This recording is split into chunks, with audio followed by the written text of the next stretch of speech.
Welcome to Divorce and Other Things You Can Handle, a branded podcast by Worthy. I'm Jennifer Butler, and I'm your host. Happy and healthy relationships provide us with the opportunity to grow and to thrive. When relationships are at their best, they provide us with a safe and nurturing space to be who we are and to practice living into the potential of who we can be. I think it's safe to say that most of us desire to have happy and healthy relationships in our lives, especially as it pertains to intimacy. Yet, many of us find that we're actually struggling in our relationships. For many reasons, we may find ourselves feeling unfulfilled, frustrated, or even experiencing a toxic union, and we really have a hard time understanding why. Carey Davidson is back today for the second episode in a 4-part series to help us understand the dynamics of relationships and some of that frustration. Today we'll be discussing how each of these archetypes shows up in relationship to one another, what common patterns are specific to each one, and which of these archetype combinations work best together. Having an understanding of ourselves and others on the level of personality provides us with a framework for creating more satisfying relationships. We're going to take a quick break and we'll be back with Carey Davidson discussing relationship patterns so that we can begin to set ourselves up for success in creating happy and healthy relationships in our lives. When you sell a piece of jewelry, you can't control how much it's worth, but you can make sure that you're selling smart with a team of experts and advocates behind you at Worthy. Your engagement ring can be a financial asset that allows you to embrace a new and fulfilling life after divorce. Let us help you get the best deal possible for the jewelry you've outgrown. Go to worthy.com/podcast to learn more. Carey Davidson is the founder and CEO of Tournesol, the holistic health think tank collaborative in New York City, which combines frontier science and proven wisdom, empowering people and organizations. And we are so excited to have Carey back with us today again. Thank you for doing this series with us and for being a guest. Welcome. Thanks, Jen. I'm really happy to be back. Yeah, me too, because I remember last time not wanting to stop talking to you. I was taking notes and I just felt like everything you were saying was such valuable information for our listeners. And so I'm really excited to continue this conversation about the 5 personality archetypes and how they play in our lives. Great. Yeah. I mean, it's really rich stuff. And I find that it's super helpful, when people are going through tough times and when they're doing great and want to even improve and do better. Exactly.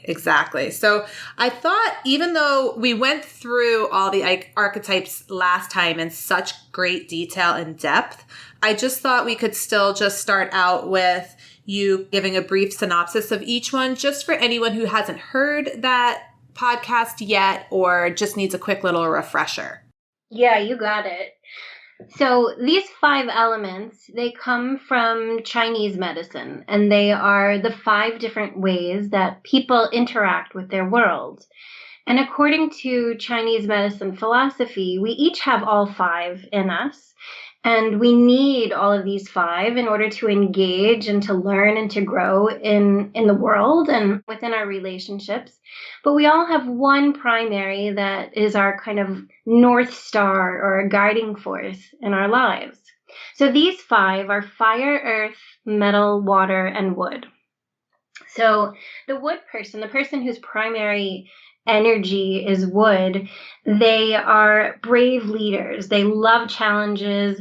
They learn by doing. They love making mistakes. These are the guys who have a wall full of those, trophies that represent all the failed businesses. Right. They like moving fast. They like exercising. They like winning. They like being first. They love a challenge. They love a good debate. Okay. When they're stressed out, wood people become easily frustrated or feeling angry. Okay. The fire person, they're highly intuitive. They learn by feeling. They come into a room and they feel everybody's stuff. They're really aware of everything that maybe happened 5 minutes ago. But they tend to be funny, sensitive, optimistic. They love to play. They love to inspire everybody around them to do better, to be creative. They're glass half full. They wear their heart on their sleeve. They tend to become bored easily. They may have a mantra of, I'm bored. I'm bored. Right. Those of you kids out there may have heard that once or twice. I was going to say, I think every kid must have a little fire in them then. Yeah. They're eternally bored. Yes. So when fire people become frustrated or they feel insecure, they easily go into anxiety, panic, big drama over little things, but they recover quickly.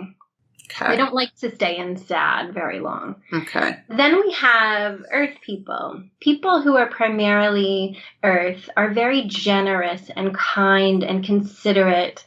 They are peacemaker. They are caregivers. They have empathy. They know what you need and they want you to want them to give it to you. Mm-hmm. They like to be needed. They are the Mother Teresas of the world.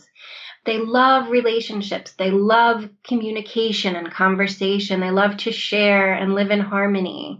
They create unity. When they feel stress, they can become overwhelmed and worried. Sometimes it's hard for them to fall asleep because all of those overwhelming thoughts and worries are ruminating in their mind. They can't, stop thinking about whether or not they made everyone happy that day. Right. So then we have metal. Metal people who are primarily metal, they create beauty and grace in the world. They are very precise and methodical. They notice details. They learn by practicing and by patterns. They love making and following rules. They tend to be designers and architects. Under stress, a metal person can become rigid and judgmental and critical of themselves and others. They can tend to have very high standards for themselves and others. And under stress, it's really hard for them to move past those little details and see the bigger picture. Okay.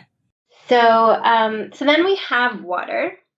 People whose primary nature is water, they are deeply insightful. They are quiet and watchful.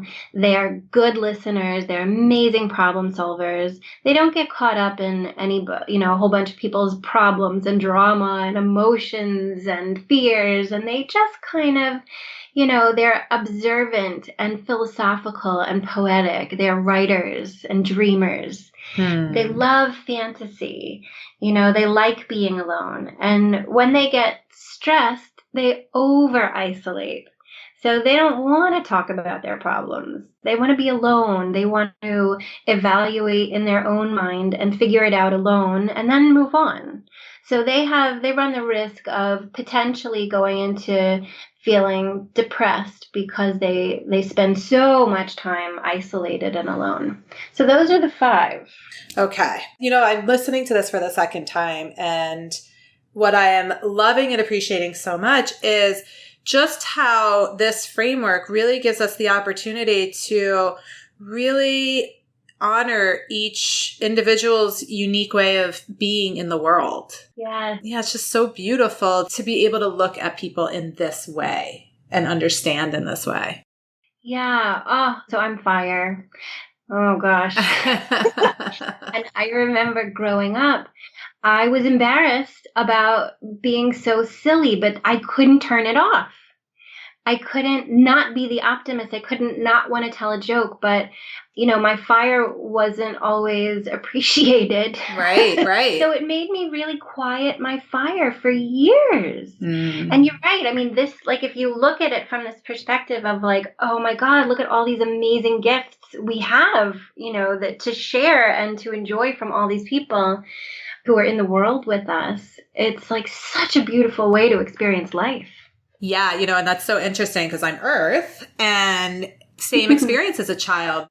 The people around me couldn't understand why I just wanted peace and love and everyone to get along. And why are we not accepting and loving? They couldn't wrap their heads around that perspective. And same thing, I quieted that part of me because I, got very overly sensitive about it. So really interesting. Mm-hmm. Yeah. So today we're talking about how each archetype, has a different way of showing up and being in relationship. We're going to kind of take this from the individual perspective of what each one of these is and now move it into being in relationship with others. I think let's just kind of go through and discuss, what's unique to each archetype in relating to the people around them, their loved ones.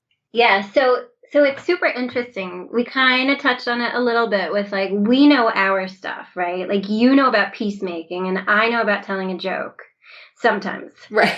And so, the other types know, we just know our way of being in the world, our primary nature is what we just knee-jerk know how to do without anyone having ever had, to tell us. Like you came out of the womb knowing about peacemaking.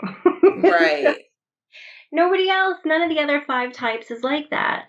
And so in a relationship, right, these archetypes tend to show up if you haven't learned about empathy and self-awareness from some rubric or some methodology, you start to believe that, dude, what's wrong with everyone else? Why don't they know just to be happy all the time and not get into sad feelings? We don't have to talk about it. Or, why doesn't everyone just move through it? Or why don't we all just sit and reflect, right? So we all get very deep into who we are when we're in a relationship, and we kind of expect everyone else to love or fight or bond the way we do. So it's quite interesting to watch. Yeah, I think that's huge. I wanted to stop you there because I think it's a big point.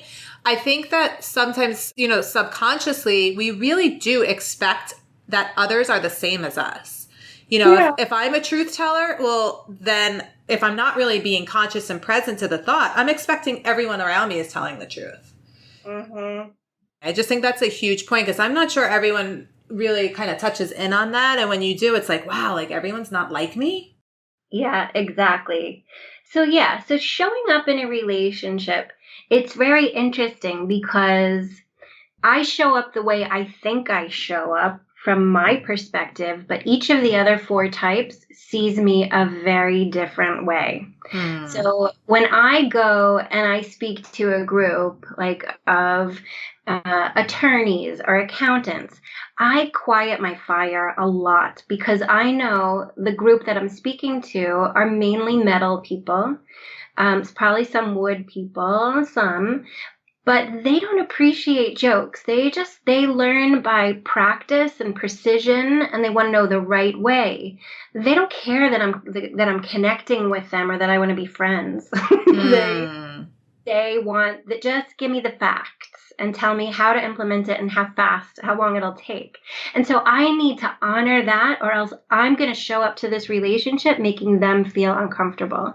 So like the keys here are first to understand your gifts to the world, but also understand what they start to look like when they kind of start to make other people feel uncomfortable. And also to understand what the people around you need in order to feel safe. So for example, fire people, right? Fire people show up as joy, right? Fun. They want to work on feelings and intuition, right? Fire people fall in love really fast and hot and romantic. And they love the excitement. They love attention. They love walking into a loud party or a bar and everyone's eyes turn to them. They get bored quickly, right? Like I was saying, they can get bored in a relationship. Right. And so they get all excited, and like imagine getting an earth person really excited. Oh my gosh, he paid me so much attention. He must love me. He must, and earth people love unity and community and bonding. And so they take that fiery connection as a promise. So fire people can get overly excited before anything has really had the time to form and to build trust. Okay. Yeah, so but on the good side, though, there is a good side. I'm like, I feel bad. I'm knocking fire people. At least I'm fire. But on the good side, fire is the one who's going to make feel like things aren't that bad. Right. It's not going to be bad forever. This is just temporary. We can get through this together. They inspire you to be a better human.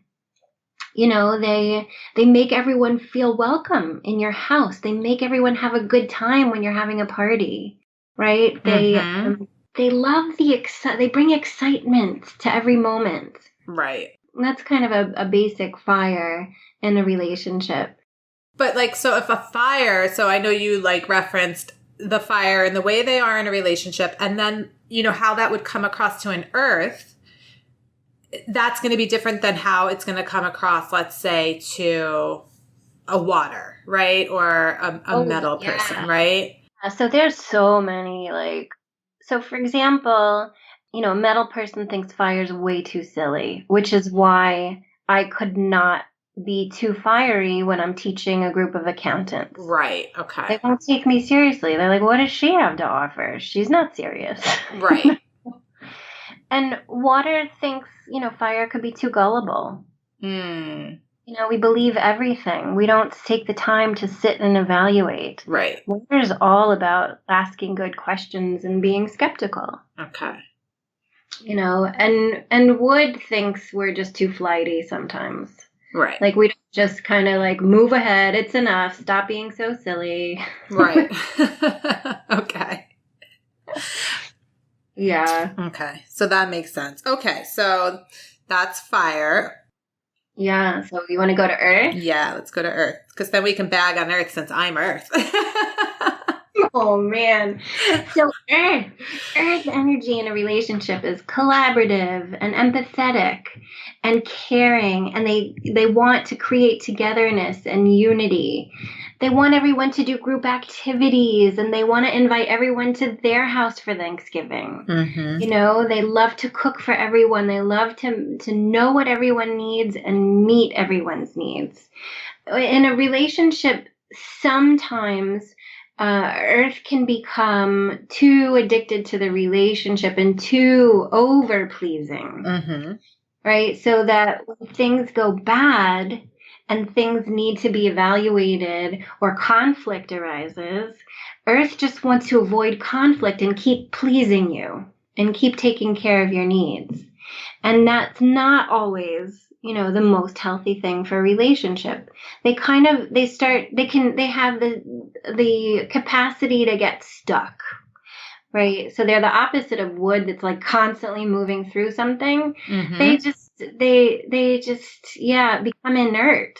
They can't make a decision because they're so worried about making you happy. Right. And when they realize they can't always make you happy, they just don't know what to do with themselves.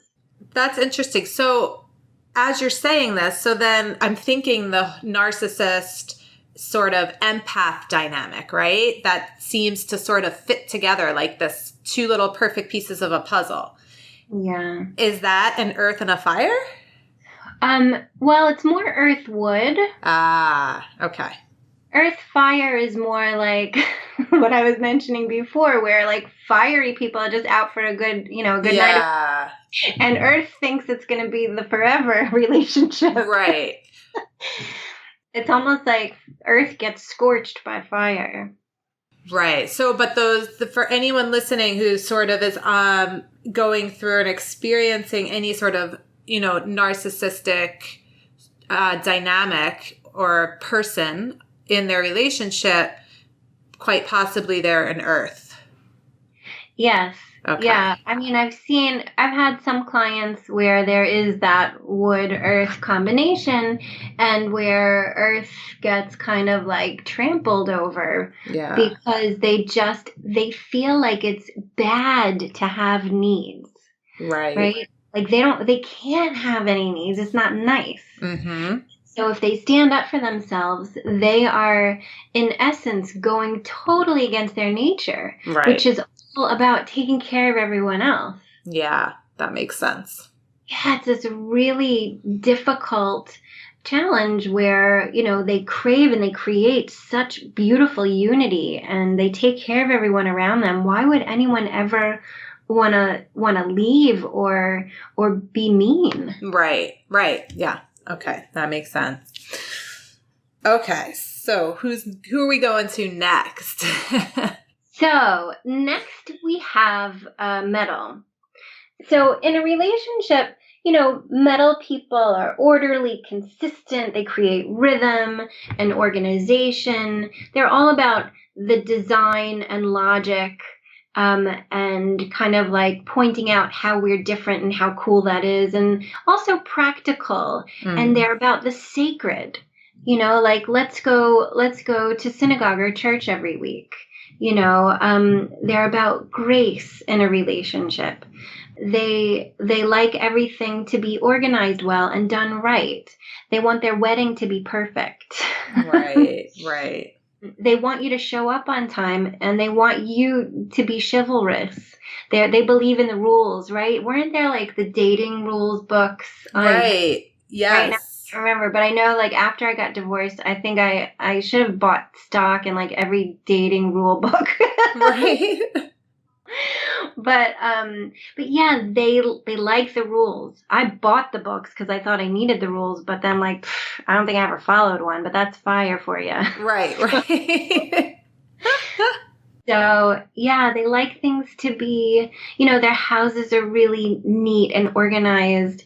They're put together really well. They like everything to be, there are certain standards in a relationship, and they hold you and themselves to those standards.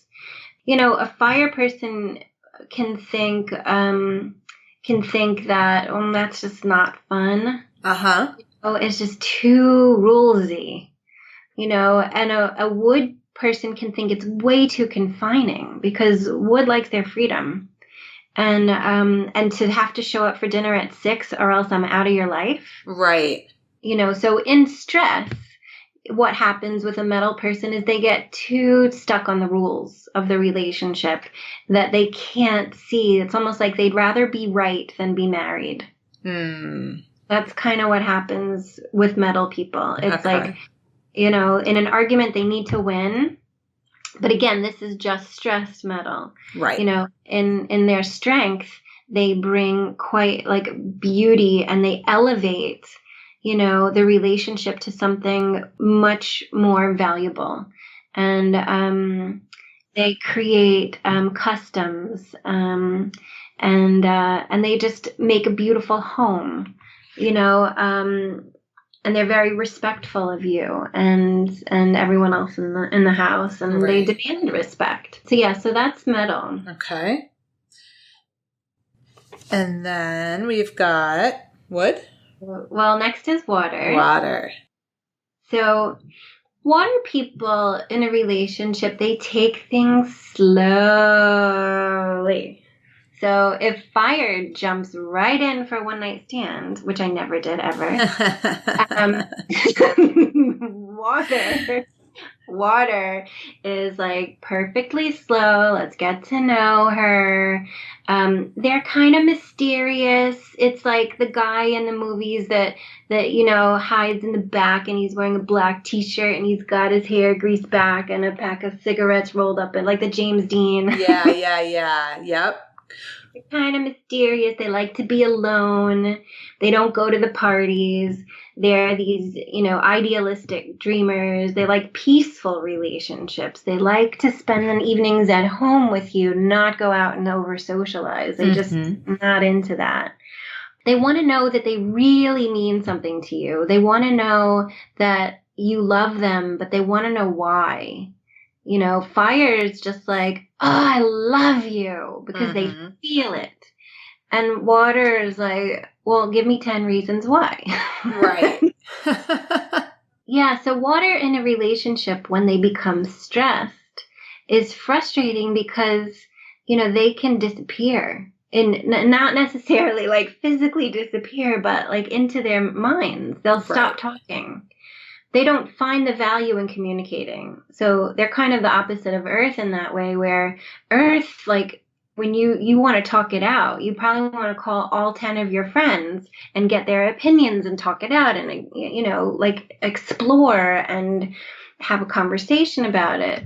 Right. Water, like, just wants to think about it. They love thinking. If someone doesn't understand they're in a relationship with a water person and they all of a sudden get ghosted or something, they could take it the wrong way. And instead of thinking, oh, my water partner's just not feeling safe right now and need some alone time, they could take it personally and think, oh my God, that's it. They don't love me anymore. Right. So that's kind of how water can show up in a relationship. Okay. And so wood in a relationship, wood likes their space, likes their freedom. They like adventure. They will call you at 4:00 on Friday at the office and say, I'll be there in 15 minutes. We're going to JFK. And we're going to hop a plane and I'm not telling you where. Constant adventure. Yes. Yes, they will be the first one to bungee jump, the first one to do anything daring.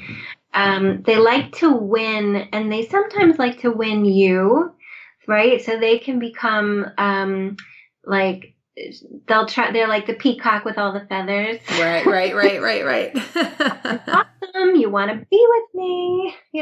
Under stress, they may feel that a relationship is too confining.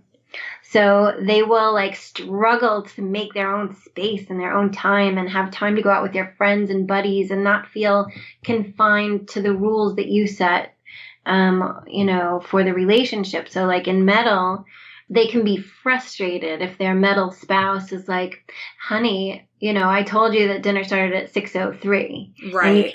At 6:04.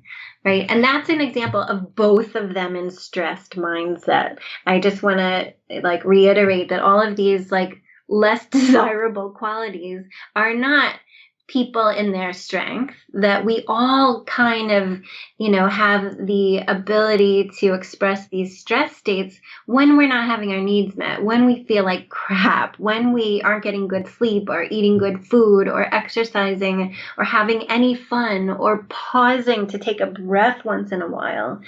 So these are just states to recognize. If you see yourself really caring about boundaries and rules, it's an opportunity to take a break, take a breath, take a walk, and look inside and see, all right, what do I need that I'm not getting? It's not an opportunity to say, all right, I'm with a metal person. She's a jerk. I'm out.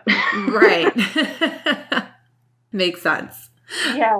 Okay, so we're going to take a break. And when we come back, I want to talk really about which archetypes work best together so that kind of we can kind of give that idea and what we can really do to help one another thrive. So we're going to take a quick break and then we will be back with Carey Davidson. When I decided to sell my jewelry after my divorce, the most important thing to me was finding a company that I could trust and one that would also advocate for me. I found this and so much more at Worthy. Their expert staff immediately put me at ease and helped me to get the best price possible for my jewelry. Your engagement ring can be a symbol of your freedom, your journey, and the choices you have made to live your life on your terms and create the future you desire. Let us help you get the best deal possible for the jewelry you've outgrown. Go to worthy.com/podcast to learn more. We're back with Carey Davidson, and we're talking about the 5 personality archetypes in creating healthy relationships with one another.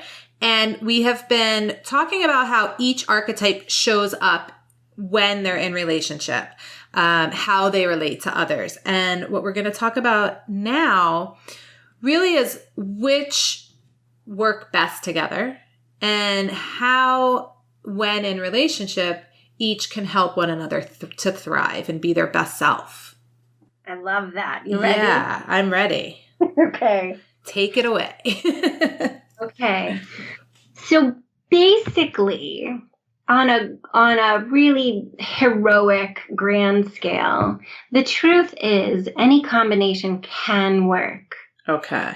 But you need certain things in order for it to be heroic, right? So number one, you need to empower yourself.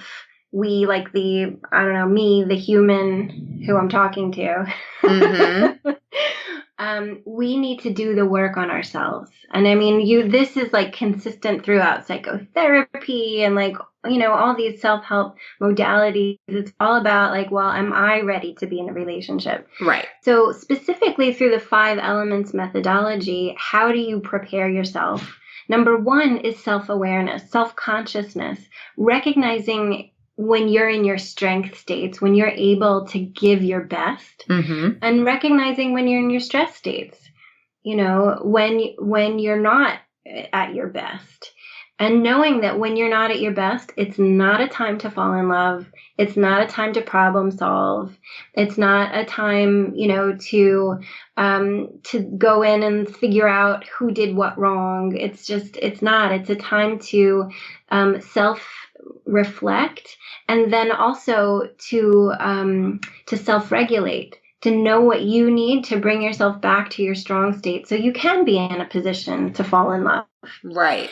The last thing you need in order to be in a healthy relationship is empathy, and specifically empathy to understand and to appreciate the other 4 types. So to understand that, if Bob is wood and he's in a cranky state, he's also just trying to get us to a better place. And if I can recognize that, I can pause. I don't need to react, right? And we can work through this together in a better way.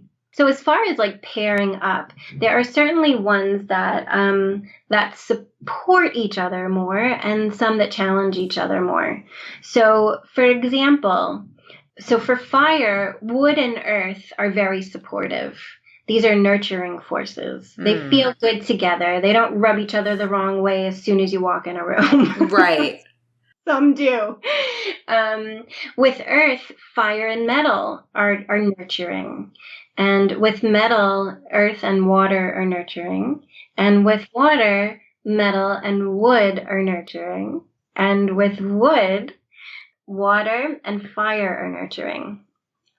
So the ones that are, that are near you in this cycle. So the cycle goes fire, earth, metal, water, and wood. So the ones that are next to you that hold to the left and right are the ones that are more nurturing. I see. And then when we were discussing last time, when you came on, when we were discussing what needs to be balanced, kind of like the 2 legs, and for each one, are those the same? Well, right. So those are kind of your arms. Your fire and your metal are your arms. Those are how you relate to the world. Those are your relationships a little bit. I see. Your feet, the ones that keep you grounded, are the ones that are most difficult and most challenging in your life. So your 2 challenging forces are going to be water and wood. I see. And so why that is, and not that it can't work, but why it's a challenge for you. And a lot of times opposites do attract, and we do attract the things we need to help us stay grounded and grow. So for Earth, you crave communication and relationships and unity. Water craves being alone. Mm-hmm. So that just basic nature is a little bit tough for you. Right. That makes sense. Yeah. And then wood for you, wood people are individualistic, brave leaders. They don't want to have to be held back by the group. They want to be the leader. They want to get everyone follow me kind of thing. And so that's a very different mentality than this Earth, like, let's wait for everyone to be ready. Right. And so that's why sometimes those energies can kind of rub each other the wrong way. Again, when you both see each other for the beauty you bring to the world and you're both self-aware of your own stress states, you can do a really good job at being an amazing couple. Right. But you have to be strong, and you have to have like a lot of self-awareness and self-regulation skills and empathy. The other challengers for fire, it's water and metal, right? Fire likes fun, metal likes rules. And metal is like, it's 10 o'clock, lights out. And fire's like, dude, we haven't even gone out to party yet. Right. And water is very easy, ignoring people and just being on their own. And fire hates being ignored. It's horrible. It hurts their heart. Metal people are similarly frustrated by fire. So that's that metal fire. Yeah. Frustrated by wood people who try to plow through and plow forward and do something quickly without paying attention to the details. They see wood people as bull in a china shop, which is like the worst thing possible for a metal person. Wood people are frustrated also by metal and by earth, and water people are frustrated by earth and fire. Water kind of like is the loner, is the isolator, while fire and earth types are very much into relationships and bonding. And so that just makes them feel uncomfortable. Water probably wouldn't even show up to the party. Right. What about like a water and a water, or a metal and a metal? Yeah, so we tend to like really identify with other people who are like us. But it can almost be overkill sometimes, right? So like too much fire in a room, I mean, you're probably both going to get sick of each other kind of fast. Two wood people have the potential to compete against each other instead of fighting for the same goals. So if they know, again, like if these people are all super self-aware, they will fight for each other and want to win the same things as a team instead of being competitive with one another. Right. Earth people can get too stuck in not doing anything. Like Earth people have ideas, but sometimes don't have the drive to implement their ideas. So whereas like wood people will pick you up at 4 o'clock and take you to the airport, Earth people would say, gosh, wouldn't it be nice if one day... And two of them on the couch would be talking about that for 30 years. Right, I see. Two metal people together, they could get over strict with one another and over judgmental and critical of each other and not have room for fun and flexibility. And two water people could have like a lovely time, exploring the inner workings of their mind and the universe, but they could potentially over isolate from the rest of the world. Right. And neither one of them would have the initiative to pick up and say, well, let's go socialize, dudes. Right. It could be very isolating and lonely in their stress states. It could potentially get there. Yeah. Right. Got it. Okay. Yeah. Because it's interesting to really think about, when you think, of course, if I'm an earth person, I must really feel like earth people are my people, right? And feel initially attracted to that. But just it being too much of the same.